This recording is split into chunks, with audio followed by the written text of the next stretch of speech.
máme jakoby rozkopaný, pokud jste to neviděli, tak se určitě běžte kouknout na můj kanál a koukněte, jakoby, já jsem se rozhodl, že se půjdeme kouknout do blízko tady na tohle. Akorát já mám takový jakoby problém, že se mi seká telefon, protože je tak jakoby blbý signál.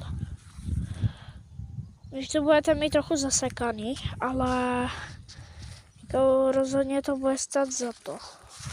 Že můžeme se kouknout, je tohle stará vetřeska, takže je to jeřáb, jděte na ty starý světla.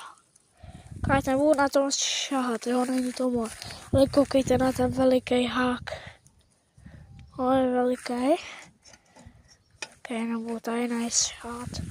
Ty jsou jakoby takový jako taký, nevím, napiš do komentářů, k čemu je tohle. Ok. Jsou už nějaký starý kola. Vypadá to zajímavě. Ok, že už jsme se přiblížili tady k té části.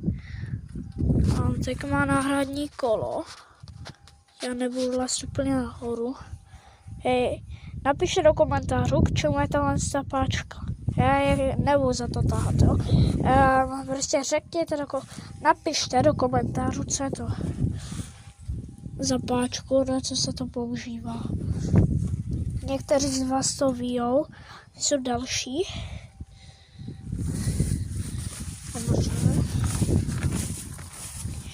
Nějaký spazetka. Ale já vám, jako za to, že jste to vy, tak vám ukážu, ale už jsem ho dal pryč. Tady tak jasně nic nebude. Takže koukejte. Tak je to veliký. Jsou nějaký dráty. Ještě tady nahoře jsou nějaký. Ještě tady z boku. Jo, tady vyzvednu telefon a koukejte. Je stará nádrž. A zajímavě. Tady je nějaký nápis. Jak je starý zrcátko.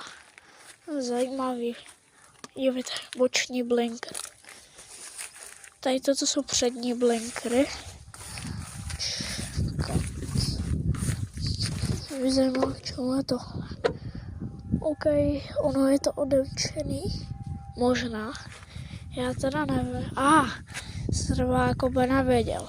A tady toto, tohle zdáte a otevřete kapotu. To zavřu.